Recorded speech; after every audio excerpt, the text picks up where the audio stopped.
Hi, I'm Micah Halpern. Thank you for joining me today as I do some thinking out loud. Our first segment is called Background Briefing. The first thing I've been thinking about is an 1,800-year-old mosaic unearthed by archaeologists in Caesarea on the Mediterranean coast. Is, for lack of a better and more expressive word, impressive. It is a beautiful work of art that transcends its time. The JPEG pictures heralding the unearthing cannot do it justice. The colors, even nearly 2,000 years later, are still vivid. The story, told through little colored cubes and rocks, reveals so much about the society, the social fabric, the environment of that long ago time. It reveals volumes about the land of Israel, about those who lived there and those who came to visit. In general, archaeology is unearthed level by level. The deeper level, the older the archaeological find. This mosaic, discovered under a house which is 3 centuries older than the house above it. How could anyone have been so oblivious to the grandeur of that mosaic and build over it? How could anyone build over such a beautiful piece of art? The simple answer is that the building housing the mosaic was destroyed and left in ruins. The next group to live in the area simply built on top of those remains. In Israel, archaeology is more than an academic science. For Israelis, archaeology is a national pastime, even bordering on the obsessive. Why? Why is there so much interest in archaeology in Israel?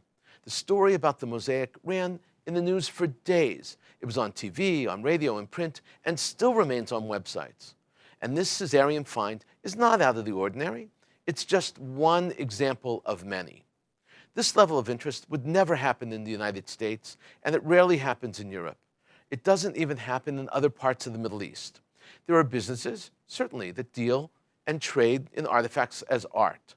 And there are countries, during the colonial period especially, that looted historic sites and schlepped their booty back to Europe for display. That was pageantry. It was a public statement of their European conquests. Those acts are much like the menorah on the Arch of Titus, which was looted to prove the prowess of the colonial empire. But that's not the case in Israel. In archaeology, like in so many other areas, Israel is extremely different. Israel is almost everyone is an amateur archaeologist. After Zionism emerged, archaeology in the land of Israel and then in the state of Israel took on a different flavor. Archaeology became another proof that Jews belonged in the area now called the Jewish state. Rocks and ancient buildings provide the necessary evidence that Jews resided in Israel all the way from the time of Abraham until today. This is not to say that archaeology is political, not to say that archaeology is an arm of diplomacy. It is not. Archaeology is a bridge connecting the love of Israel from the past to the present. It's not something Israelis think about. It's something they feel in their heart and know in their kishkas, even if they cannot articulate the feeling or express the emotion. Everywhere one digs in Israel, one can find history. The joke, not so funny, but true, is that in Poland, everywhere you dig, you find bones. In Israel, everywhere you dig, you find archaeological remains. That's why before any construction in Israel, there's a salvage dig, so as to make certain that no damage to the past takes place. The Israeli public swarms to archaeological digs and gardens to learn more about their history and to visualize the past. Digs are highlighted and prioritized. Dig sites provide information not only about what was found, but about what was once there and still not found. The entire historical period from that area is easily and entertainingly explained. When an entire strata is intact, it is cleared and the public is invited to see life emerge from that period. Digs and their remains become exhibits to educate students of all ages and cultures about a period or a site. I've been to digs all over the world, and nowhere in the world is the science of archaeology better married to the educational system and the media than in Israel. In other parts of the world, archaeological digs are more like mouths in bad need of orthodontic work. Historical periods overlap and collide with the earlier periods and later periods. Explanations are not clear. After archaeologists are done, they leave. Parks overtake invaluable archaeological sites. In Israel, parks are built around the archaeological sites, not through them. Israel truly is the people of the book. Sometimes we learn by reading, sometimes we learn by looking. Archaeological remains are our picture books. Israel digs up the past and makes it relevant to the present. Moving on to Europe and anti-Semitism. Islamic terror is on the rise in France. So is anti-Semitism. This fact and the fear it engenders is of deep concern to the French president. According to the World Atlas, Muslims are a third largest population in France. Out of the total population of 67 million people, Muslim population is estimated to be 5 million. That puts Muslims somewhere between 7 to 9%. The total of French population is very clearly moving towards Islam. The largest group is Christian, that's 63% to 66%, and the overwhelming majority of France's Christians are Roman Catholics. The second largest group, and this is very interesting, they term themselves no religion, and they come in at about 23 to 28%. While the incidence of hate crimes against them is large, the Jewish population in France is hardly a blip on the population radar. President Emmanuel Macron voiced his concern about the spike in Islamic terror in an interview with the journal Dimanche on February 11th. As the name implies, Dimanche is actually Sunday in French. The paper appears every Sunday in a large tabloid format. Its circulation is about 250,000. The French president explained that he was hoping to, quote, set down markers, unquote, concretizing the way in which Islam is approached in France. He wants to organize and improve the relationship. Macron explained that he wants to, quote, bring back what secularism is all about, unquote, and enable Islam to fall into step with Christianity and Judaism in France. He said, what I'd like to get done in the first half of 2018 is set down markers on the entire way in which Islam is organized in France. This did not go over very well with the Muslim community. In fact, the establishment Muslim community went berserk over the president's remarks. Ahmed Agras, president of the French Council of Muslim Faith, the CFCM, retorted that Macron should stay away from Islam. In a Reuters interview, he said, everyone must stick to their role. The Muslim faith is a religion and, as such, takes care of its own household affairs. The last thing you want is the state to act as curator. The reality is that in France, state and religion are heavily intertwined.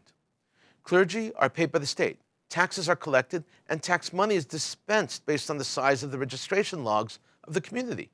Paradoxically, when the CFCM was created in 2003 by then Interior Minister and soon-to-be President Nicolas Sarkozy, it was created to do exactly that. And now President Macron wants to empower the CFCM and turn it into the equivalent of the French Conference of Bishops, the governing body of the Christian community, or the Consistory for the Jews, the governing body of France's Jewish community. These religious organizations each represent their constituents and lead their communities by virtue of the standing of those sitting around the table. In essence, Macron wants to co-opt Muslim leadership and have them work to stop the spread of anti-Semitism and Islamic terror. That's one part of the president's plan. Legislation and increased police powers are helping to stem the tide of terror and attacks. Police have been successfully monitoring mosques and tracking sermons for radical speech. But Emmanuel Macron knows this. They need to do more. Since 2015, in France itself, 230 people have died at the hands of radical Islamic terror. Jewish schools, Jewish community, and individual Jews have suffered a rash of attacks. Just last week, an 8-year-old Jewish boy wearing a kippah, a Jewish skullcap, was beaten up and kicked by a gang. It was a hate crime. After the attack, the president of France quickly tweeted, each time a citizen is attacked because of his age, appearance, or religion, it is the whole nation that is attacked. French political leadership always says the right things. Police are starting to take all the incidents seriously now. The risks are real. The attacks threaten the very fabric of the life in France, the foundation of French liberal democracy. Modern democracy began in France under Napoleon in 1789 with the French Revolution. The community that was emancipated and given rights and citizenship during that upheaval was the Jewish community. Until that time, the Jews of France were not free and were not citizens. 200 years ago, the challenge of democracy as debated in the French National Assembly in 1790 was to see how Jews would react to their newfound freedom. Clermont-Tonnerre encapsulated it by saying, quote, "To the Jews as a nation, we give them nothing. To the Jews as individuals, we give them everything," unquote. Today, as the cradle of modern democracy, France needs to defend its minority citizens and protect the spirit of its democracy. Muslims must be protected as citizens, just as Jews must be protected, and Christians and those with no religion as well. The modern republic cannot sanction any group perpetrating murderous attacks. Coming up next, points of view. Here's what some important voices have been talking about. First up is a column by Caroline Glick. It was published in Breitbart on February 20th, 2018, and it's entitled "Anti-Semitism in Poland, a Symptom of a Larger European Problem." It's a long essay. Caroline is one of the most popular columnists in the Jerusalem Post, and she is a very bold and straightforward thinker. She asserts things very directly. She often pushes the envelope on an issue, and she can be alarmist. She's unfatigably a stalwart defender of Israel. Even when she's off base, Glick approaches her thesis as a defender of Israel first and foremost. Glick is discussing anti-Semitism in Europe. Poland is just the latest example. She begins, "To understand why this state of affairs is dangerous, regrettable, and difficult to resolve, it is important to consider it against the backdrop of wider European Israel and European Jewish relations." Glick clearly states the obvious, that Poland has a history of anti-Semitism and still harbors much anti-Semitism. The essay continues, "Poland is a very anti-Semitic country. According to a 2008 Pew survey of the European sentiments towards Jews, Poland is the second most anti-Jewish country in Europe. Spain is first. 36% of Poles expressed hostility to Jews." Glick now shows that the issue of anti-Semitism is not just in Poland, but throughout Europe. Now she addresses Iceland. Yes, Iceland. She writes, "Poland's anti-Semitism is a problem, but even with its extensive bigotry against Jews, Poland isn't the worst country in Europe from a Jewish or an Israeli perspective, which just goes to show how hostile Europe is to Israel and to Jews. Consider Iceland. Iceland's parliament has initiated legislation to ban effectively the practice of Judaism within its borders. A law proposed by the Progressive Party MP, Silja Dag Kanasidir, seeks to criminalize the circumcision of newborn males. In accordance with the biblical imperative, all Jewish boys must be circumcised at 8 days. Muslim male children also undergo ritual circumcision." Glick continues and shows that there is actually a prison term associated with the violation of performing a brit in Iceland. Glick writes, "Under the bill now under consideration, anyone caught circumcising a baby boy in Iceland will face up to 6 years in jail." Glick continues and shows in Germany, Sweden, Norway, and Finland these laws are emerging. She writes, "Iceland is not the only country that supports banning this ritual, which is so basic to Jewish life. In Germany, in June of 2012, the Cologne District Court criminalized ritual circumcisions. 2 months later, the Cologne District Attorney filed criminal charges against 2 rabbis for performing ritual circumcisions on Jewish newborn males. The Cologne ruling marked the first time ritual circumcision was banned in Germany since the Nazis outlawed the practice in the 1930s. A major crisis was averted when in October 2012, German Chancellor Angela Merkel's government approved a bill permitting ritual circumcision throughout Germany. The Bundestag passed the bill several days later. It is remarkable that in Sweden, Norway, Finland, Denmark, they are calling to ban Brit Milah. This is what Glick writes. Then there are Sweden, Norway, and Finland, and Denmark. In 2013, the children's ombudsman in those countries called for the banning of infant male circumcision. The following year, medical associations in Denmark and Sweden called for the practice to be banned. So far, these campaigns have not stimulated legislative action." Glick now concludes and says that anti-Semitism is part of the price of doing business in Europe, like it is in dealing with the Arab world. She writes, "Israel is going to have to acknowledge that living with officially supported anti-Semitism is the price of relations with European states, just as is the price of doing business with the Arab states.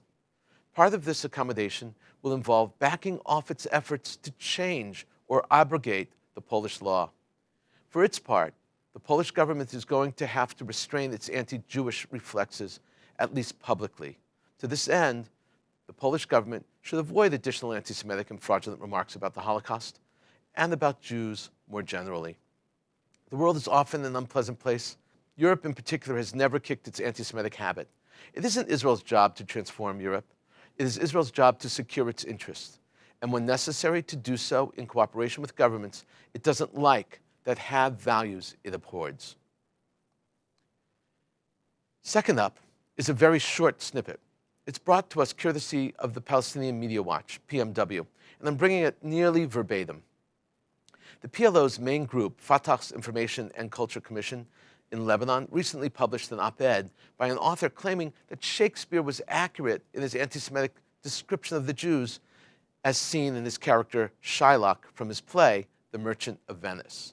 The op-ed reads, while Britain's colonialist history is full of people like former British Foreign Secretary Arthur Balfour, Baron Rothschild, former British Prime Minister Tony Blair, and British Prime Minister Theresa May, the greatest playwright, William Shakespeare, correctly described the deceitful, greedy, trickster, extortionist, and lowly character of the Jews in the story The Merchant of Venice in the 16th century. This was published in Palestinona website, the Fatah's Information and Culture Commission in Lebanon, January 31st, 2018.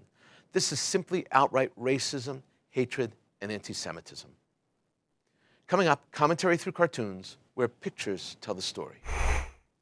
I want to discuss 3 cartoons today, 2 from Thailand and 1 from Jerusalem. The first 2 are by a female cartoonist named Stephanie Perret from Thailand. This first appeared on February 14, 2018. It's entitled The Trial of Ahmed Tamimi. Tamimi is a 16-year-old Palestinian young woman. She has been a regular protester, even political agitator for years. She's been arrested several times. This last time she was hitting Israeli soldiers, provoking them in hopes that they will lash out. Her friends and relatives were taping the event in order to catch the Israelis. No such thing happened. The soldiers were not provoked. Tamimi was later arrested. Tamimi has become the darling of the Palestinian movement around the world. This is an example. Here is the cartoon. 2 Israeli soldiers are looking down at a crying Palestinian baby in a bassinet who is shouting resistance and waving a Palestinian flag. One IDF soldier says to the second, the Palestinians are becoming increasingly good at making us look bad. The second soldier says, shouldn't this little guy go on trial in an Israeli military court? The second cartoon by Perret is entitled Terror in London. It was published on February 12, 2018. An ISIS terrorist is holding the top of Big Ben and a bloody knife. Big Ben is filled with blood, and it looks like ISIS terrorist has decapitated Big Ben. A sad commentary. And finally, the last cartoon is from the Jerusalem Post, and it's by Dry Bones, Yaakov Kirshen. It was published February 10th, 2018. The title is Whitewash. A man with Poland written on his shirt is painting over the word history. Need I say more? In a moment, more of my own perspective and a few predictions. The New York Times published a report which has been rewritten and with interesting additions in the Israeli press. The article in the New York Times explained that Iran is not simply advising in Syria, but rather Iran is actually entrenched in permanent bases in Syria. One can count 28 fixed Iranian camps running north to south in Syria. There are also a handful of temporary Iranian bases that have been established there. These bases are proof of Iran's real agenda in Syria. Iran is not in Syria as advisors or short-term help to fight ISIS and the anti-Assad rebels. Iran is getting into position to best strike Israel and to best help others strike Israel. Palestinian President Mahmoud Abbas addressed the United Nations Security Council recently and called for an international conference to solve the issue of the Palestinian statehood. Abbas wants to sideline the U.S. and place power in the hands of more Palestinian-friendly allies. A conference is a good idea for the Palestinians. Heather Nauert, the U.S. State Department spokeswoman, gave a hint of what might be part of the U.S. peace plan for the Palestinians. She said that other regional countries might be called upon to take a role in the peace process. She said, if at some point we believe that other countries could be helpful to the peace process, we would certainly be willing to bring them in. Is the time right for that right now? I'm not sure we've decided that, but that is certainly something that could happen in the future. For significant time, smart analysts have said that one of the best ways to obviate Abbas's weak position would be to have regional countries support or accept the peace process, so it does not appear as if Abbas is abandoning the cause by creating a deal with Israel. Israeli energy company Delek, which is owned by Noble Energy, signed a $15 billion deal with Egypt to provide Egyptians with natural gas over the next 10 years. This is the largest contract yet for the offshore natural gas fields that Israel tapped and have been operating since 2016. Jordan also has an agreement with Israel. Israel will deliver natural gas in exchange for $10 billion over a 15-year period. Israel is becoming a regional provider of natural gas. Arab nations are signing up for their natural gas. It is another one of those counterintuitive situations. Israel is now supplying the Arab world with energy. Arab countries are already importing Israeli energy. Other countries and other products are sure to follow. Iran's Foreign Minister Javad Zarif said that when Hezbollah downed the Israeli F-16, it shattered the myth of Israel's invincibility. He said that now when Israel attacks its Arab neighbors, the neighbors can attack and defeat them, that is Israel. He said, Israel uses aggression as a policy against its neighbors, Mohammad Javad Zarif told the Munich Security Conference. He also accused Israel of, quote, mass reprisals against its neighbors and daily incursions into Syria, Lebanon, unquote. According to Zarif, once the Syrians have the guts to down one of its planes, it is as if a disaster has happened. In response to Israeli Prime Minister Netanyahu's remarks after the February 10th downing of the Israeli F-16, Zarif had this to say. What has happened in the past several days is the so-called invincibility of Israel has crumbled. Iran is stoking tensions with Israel in order to provoke responses in the Middle East. Israel needs to watch Iran very carefully. I read with fascination about the foreign minister of Oman, Yusuf bin Alawi's rare visit to the Al-Aqsa Mosque, also known as the Dome of the Rock, and the Church of the Holy Sepulchre in Jerusalem. The visit occurred while the foreign minister was visiting Ramallah for talks with Palestinian President Abbas. Oman does not have diplomatic relations with Israel. Both the Dome of the Rock and the Church of the Holy Sepulchre are within Israel. Under normal circumstances, this kind of trip would have been coordinated through the Israeli Foreign Ministry. It was not the case with this visit. Recently, diplomats from Qatar, Kuwait visited the mosque, and last September, a Qatari minister also visited the mosque.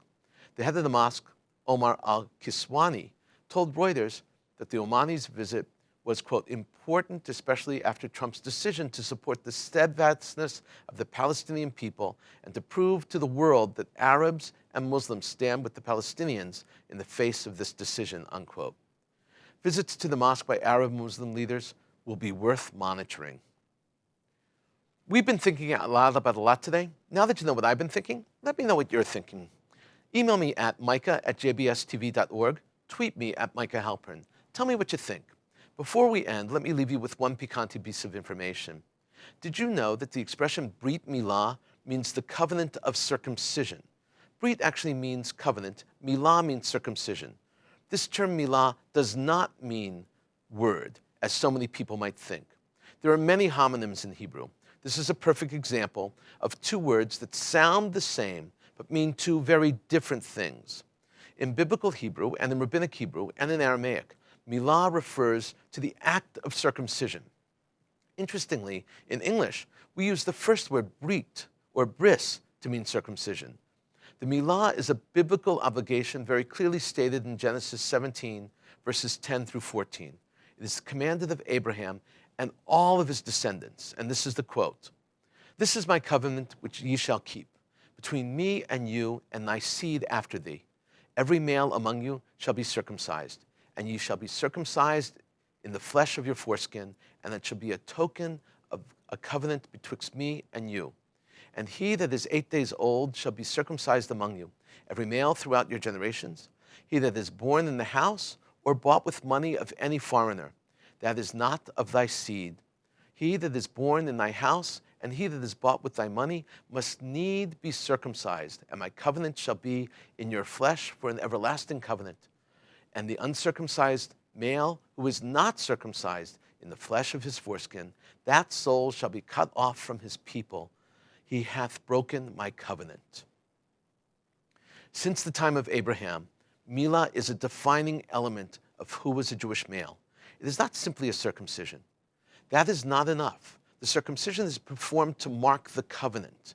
Brit Milah is the act of Milah performed in order to continue and to show the legacy of the covenant and the Jewish people. It is an act that asserts and declares the lineage back to Abraham, and that the contract and uniqueness of the Jews today is as it was when Abraham was commanded to perform the first Brit Milah in Genesis 17. This concept is powerful and humbling. Thank you for thinking out loud with me, Micah Halpern. Let's think out loud again next week on JBS.